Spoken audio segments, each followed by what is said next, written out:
Hello, life group leaders. This is Pastor Tito here. Just wanted to share with you a brief training on just kind of basic life group leader training 101, if you will. And so a lot of these ideas come from a book called Lead Small by Reggie Joiner and Kristen Ivy and Tom Shefchunis. It's a phenomenal book. Highly recommend it. And it's got pictures in it. So let me start off and just say thank you. If you're watching this video, that means you are one of the most important people in our ministry. And I'm not saying that to butter you up. I'm being so serious. Because here's what you already know, that when we deal with as many students as we're working with, it can be very challenging to provide care and one-on-one time with each student. And it's only because of you that we're able to do that. So from the bottom of my heart, thank you. Thank you. So let me share with you some thoughts taken from this book, Lead Small. These are 3 things that I think are just the basic number one thing that every life group leader should know, are expectations, and really will help set you up for success in having a great tenure with your life group and really building some solid relationships. And so the first of these 3 things, number 1, is show up predictably.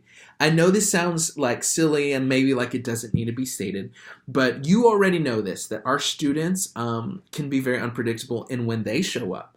Some of our students come from divorced families, so they're with one family on one weekend, they're with another family on another weekend. Others of them are heavily involved in sports. And as you know, the sports world doesn't slow down for church on Sundays or on Saturdays. And then sometimes students are tired, sometimes students are sick, and there's just kind of a myriad of reasons why students don't show up every single week, 52 weeks out of the year. But knowing this, here's what we're asking for all of our leaders, is that all of our leaders would show up predictably. Whereas there's so many areas in our students' lives that are like this. They're like a roller coaster. One day they're best friends with their friends. The next day their friends hate them. One day they got a girlfriend. The next day their girlfriend's betraying them, so on and so forth. And where their emotions are even doing that. Our goal is to be one of the few constants in their lives. One of the few unchangeable things. And so practically what that looks like is showing up a little early. We would encourage you to show up at least 30 minutes early to when service starts so you can be a part of our pregame huddle.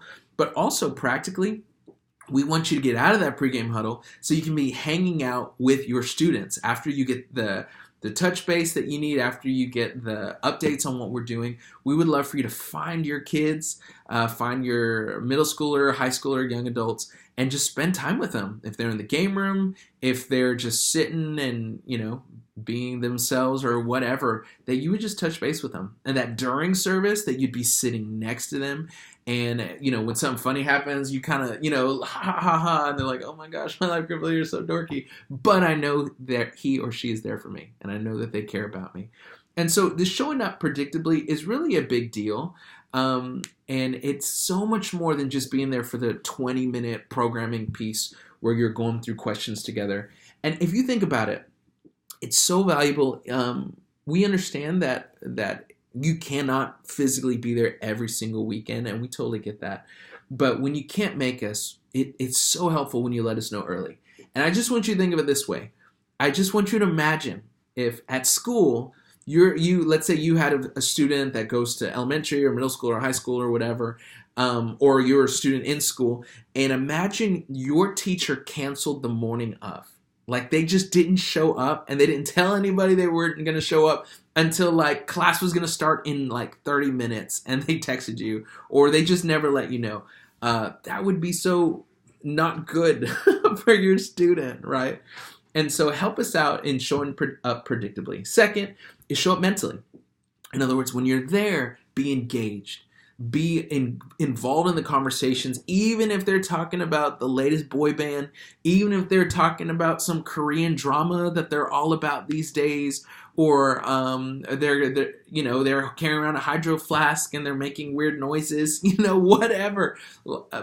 Be present. And showing up mentally means not being on your phone.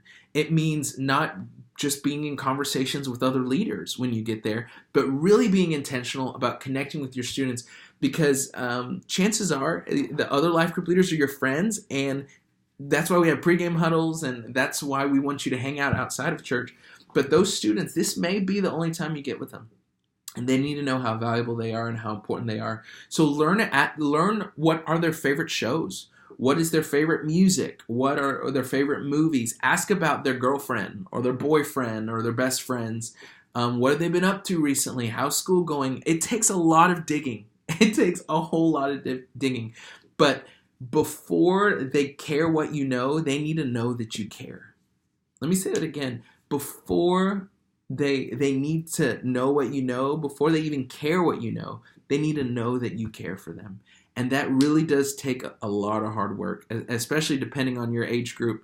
If you work with high schoolers, it may feel like you're really like pulling teeth, but it's worth it, and it takes time. So show up predictably, show up mentally, and then show up randomly. Now, this is a really big one, and this means being tuned into your student. This means making sure that that your relationship with them isn't just the 20 minutes you're in the group, that you're spending time with them before service, you're showing up after service, but that you're showing up outside of their compartmentalized church world. So one of the struggles we have in 21st century student ministry is that teenagers tend to put church in a box and, oh, this is when I'm at church, I'm this way, I act this way, I do these things, this is when I worship, etc. But those things don't translate into Monday and Tuesday and Wednesday and Thursday and Friday. And so it's important that we as life group leaders can show up randomly. That's through text messages, that's through group me messages, that's by showing up at a game every once in a while that they may be playing in or performing in, or that may mean showing up to a concert, or hey, I know you have that test coming up Friday, how's that going, how are things? But it also means planning something fun for your group and doing something fun with them outside of church. And I would encourage you to try and do that, at least every semester. Because those things are so valuable. And you'll find if you hang out with somebody outside of just what they're used to, it just makes such an impact. I remember when I was, this is going to sound so silly, but when I was in the 3rd grade, I had one of my favorite teachers in the world. Her name was Miss Yonke, Dawn Yonke. Her kids were Hunter and Jane, and her husband was a fireman. And I know, random stuff. And she, of all my teachers, I had a lot of great teachers, but she meant a lot to me. One, because she would always call me handsome. And I don't know, I just, that really meant a lot to me. And one day we were doing this like festival or something, and we could bid on hanging out with the teacher, and it was like bowling with Miss Yonke. And I won. I can't even believe I won. And so she took me and her son and her daughter, and we went bowling. And I can't even begin to tell you, like, how much more respect I had for this person and how much more I cared for this person, because she invested in me outside of just what was the normal expectation. And let me encourage you, if you're looking to get close to your life group, if you feel like you're hitting a wall and you feel like, gosh, we just don't connect, they don't know me, I don't know them, etc., showing up randomly is sometimes the secret sauce that we kind of forget about. So let me just say thank you for what you're doing. I think you're doing an incredible job, and I'm so grateful for you. So keep up the good work. Have a phenomenal day.